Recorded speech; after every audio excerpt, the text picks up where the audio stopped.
Good evening, everybody. Uneducated Economist here. So, one of the topics that a lot of people bring up is the total and utter collapse, like the collapse of the system. Like when you hear about nations that completely fail, hyperinflation scenario, supply chain breakdown, the collapse of the system. And we as Americans here in the United States really don't know what that feels like. Now, anybody who may have lived through, like, say, the Great Depression, or maybe some of the harder times during, like, the inflation times of the 70s, where there was, like, gas shortages and stuff like that, they might have come, like, to some really frustrating times, but never have they ever experienced something that was very devastating to the entire societal function. I got an email today from a gentleman, Tony, and I got his permission to read this letter, this email that he sent to me. And he has experienced the total breakdown with Cuba. And he really lays it out here in a very short, brief story. He even says he takes a long story and makes it short. But I think some of the key points that he hits on are something that we should very much pay attention to. So I'm just going to read this letter, or this email, and I'm going to try and read it word for word. Now, some of the grammar doesn't flow right, so I might have to, change it around just a little bit, but I'm just going to try and read it as word for word as I can, and let's have a discussion about this one, because this is pretty good. I think this is something that we should probably think about. Thanks for your time. Long story short, I'm Cuban, currently American citizen, born in 1983 and came to America when I was 29 years old. Cuba in the 80s was considered part of the Soviet bloc, and I grew up surrounded by all the culture and ideology saying always U.S. was evil country. Of course, we knew we were a dictatorship, and we had memories from U.S., from the 50s also. I would like to say to you, I was living a real collapse of the system in person. Style 1930s here.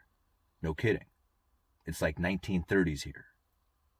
In just one day, the news arrived Soviet Union just disappear. The ships with supplies of everything stopped arriving.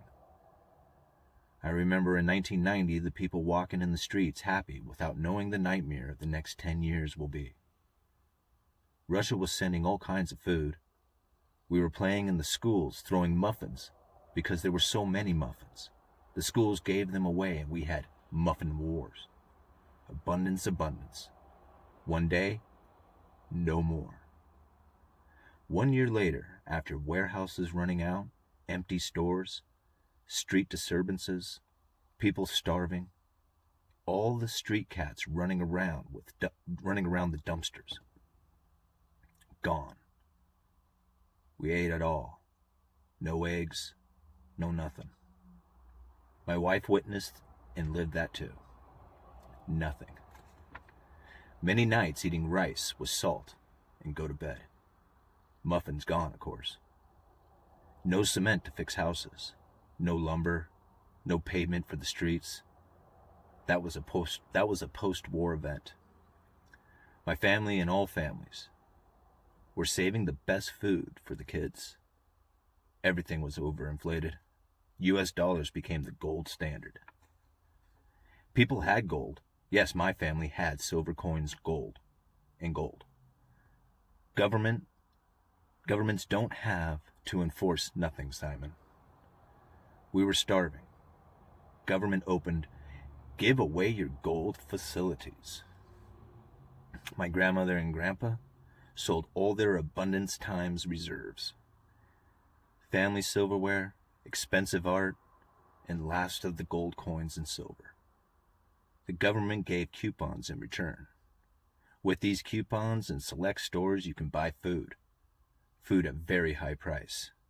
Very high prices that the government bought in other countries. They took away some guns, not by force. If you surrendered your old grandpa's shotgun, you will get a lot of coupons. Yes, frickin' coupons. I was buying food and clothes with coupons. Cuban pesos were overinflated. It was garbage. So, I don't want to use too much of your time, but answering the question of what would it take to get America there? Well, governments do these things very easy.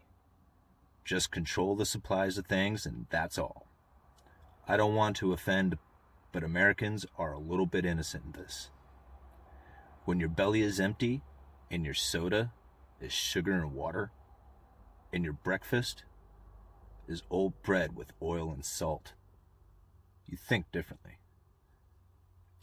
People give up any rights, any possessions in order to eat, drink, fix your house. Family is all we really have. Of course, one or two enthusiastic guys can fight back. Government ensures these guys get a horrible punishment on TV. And who wants to fight back without guns on an empty belly?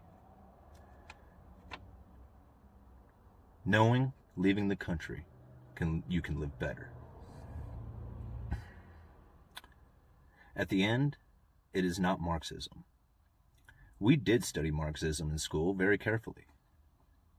Government control is not Marxism. It is just that, control. As said before, way easier to achieve than Americans think. Americans get in a panic. Americans get in a panic if they don't see bullets in the stores. Believe me, Simon, there are another level of scarcity, way more difficult than running out of ammo.